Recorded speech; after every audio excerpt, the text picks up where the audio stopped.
Jai Hind children. In the last class we have started about types of microorganisms. There are 5 types of microorganisms. They are bacteria, fungi, protozoa, algae and microarthropods. Today we are going to study in details about each of microorganism. First one is bacteria. So bacteria is diverse in nature. Diverse means variety. Different types of bacteria can be found in the nature and they can survive in the extreme conditions like very high temperatures, very high temperatures and very low temperatures like minus degree temperature. In that temperature also we can see some kind of bacteria growing there and high salt conditions, etc. So some of the bacteria have the capacity to survive in the extreme conditions like high temperature, low temperature and high salt conditions. So we shall see about the shape of bacteria. So we are going to study about 3 main shapes of the bacteria. First one is spherical. Spherical means it is not just round, it is like a ball in your home. Cricket ball will be there, right? With like that, it is round. Then structure is called as spherical. Spherical shaped bacteria are called as coccus or cocci. And in the last class we have seen a picture of a spherical shaped bacteria and also cylindrical shaped bacteria. So such cylindrical shaped bacteria are called as some bacillus or bacilli. And third shape is spiral shaped bacteria. The bacteria shaped will be called like this. That called spiral shaped bacteria are called as Vibrio. So in the next video classes we are going to learn the useful and harmful aspects of microorganisms where we study more about the bacteria. So next type of microorganism is protozoa. Why I am writing protozoa second means both bacteria and protozoa are unicellular in nature. So first we are reading that, then that's why. So protozoa are again unicellular microorganisms, but they survive in the freshwater bodies. We can find them in the freshwater bodies like ponds and lakes. And these protozoa examples are amoeba and paramecium, and third one is verticilla. Here amoeba is a shapeless bacteria. It don't have any particular shape. It changes its shape for the sake of finding the food or for moving from one place to another place. It will change its body shape. Amoeba has no particular shape, whereas paramecium has slipper shape. Slipper shaped my protozoa. Verticilla is a cup shaped one.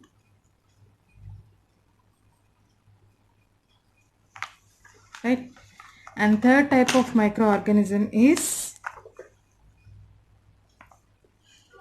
fungus or fungi. Fungus or fungi. Fungi can be both unicellular and multicellular. Unicellular and multicellular fungi we can observe.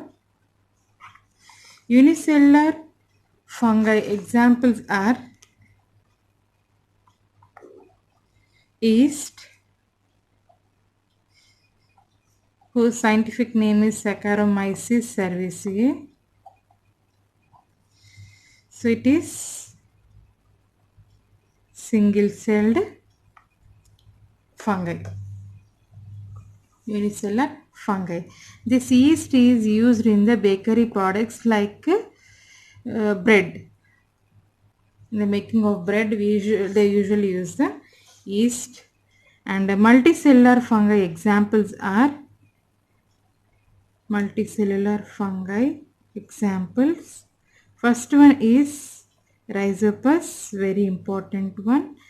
It is also called as bread mold because this fungi is grown on the bread. So for this we have an experiment. Even you can do in your home.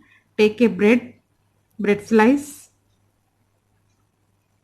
sprinkle some water on it, just sprinkle, not pour on it, just sprinkle some water on it and keep it in a dark and warm place, or you will just keep it in the same cover, fold it and keep it aside for 2 or 3 days. After few days you can see some dark colored or green colored patches over the fungi on the bread like this. These patches are nothing but Rhizopus fungi. Fourth type of microorganism is uh, algae. Algae is again both unicellular and multicellular. Unicellular algae, unicellular algae is example we have is Chlamydomonas. Chlamydomonas. So this is the unicellular algae. Multicellular algae,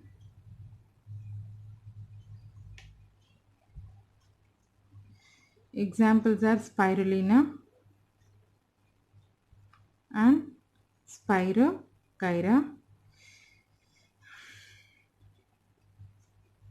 Usually algae will be found in the water bodies or like rivers, ponds, lakes. The green color patches floating on the water bodies are nothing but the algae. Even in our house, inside the water tank, you can see some kind green colored structures floating on the water or on the walls of the tank. They are nothing but the algae. Usually algae will live in the colonial form. Means many algae will come together and stay together, grow together like this. So that's why they appear like a big patches. And this is about the algae. And last one is microarthropods. Last type of microorganism we are going to learn is microarthropods. Micro means small, arthropods means joint legged.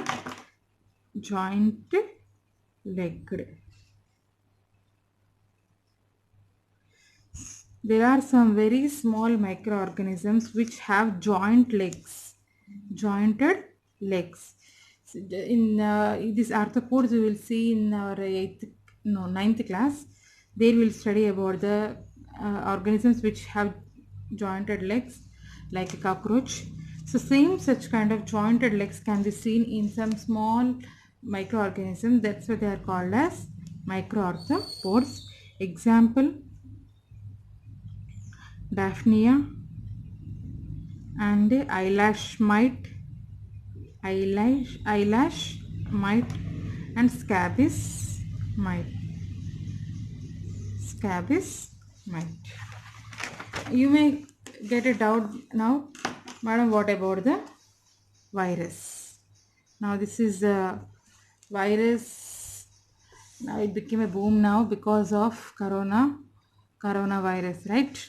The same. So, but this virus is not a living thing or a non-living thing. We cannot call virus as completely as living things or completely as non-living things. So when we call something as a living thing can grow, a living thing can reproduce, a living thing can respire, get nutrients, etc. Right? If anything that will not perform this life process are called as non-living things. Non-living things. This is a now virus. In some conditions, virus acts like living thing, and in some conditions, it behaves like non-living things. Right? That's why it is called as interlinking connection between living things and non-living things. That's why we haven't studied it under the heading of microorganisms. So when it behaves like a living thing and when it behaves like a non-living thing. Virus, when it enters in the other type of living things, you remember already, living things are three types: plants,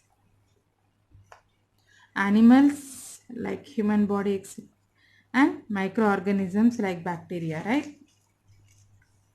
When we'll take this one as a virus as a small dot like this. When this virus is outside in the air, when it is there in the outside in the air or on any other surface of non-living thing, water, soil, or the benches, anywhere, when it is present on outside, okay, it is non-living, just it is it's a non-living thing. It will not grow, it will not reproduce, it will not do any other kind of metabolic reactions. But when this virus enters into the inside the living body like plant body or a living human beings or bacteria, then it will start growing, reproducing and doing its activities. It will start reproducing, increase its number. So that's why virus, when it is inside the living thing, then it behaves like a living thing. When it is outside the living body, then it is behaves like a non-living thing, right? So that is why nowadays they are saying in the advertisements even, so wash your hands properly with the soap or something, right? Sanitizers, etc. Because on the surface of the body, this virus will do nothing. They are just like any other dust or the dirt particle. But when it enters inside our body, then it will start growing and increases its number and start causing the disease. That's why they say to wash our hands. If you see the composition of the virus structure, it is having nothing but a small DNA or RNA surrounded by protein molecules or fat molecules. Protein or fat molecules as a protective shield. So the shape of the virus can be different from one virus to another virus. Like just like in the coronavirus, it is spherical, right? And other viruses have hexagonal shape and any other shapes, right?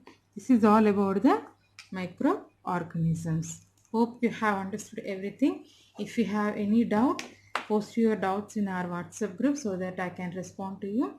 In the next class, we are going to learn about the useful and harmful aspects of microorganisms. Hope you have a great learning time.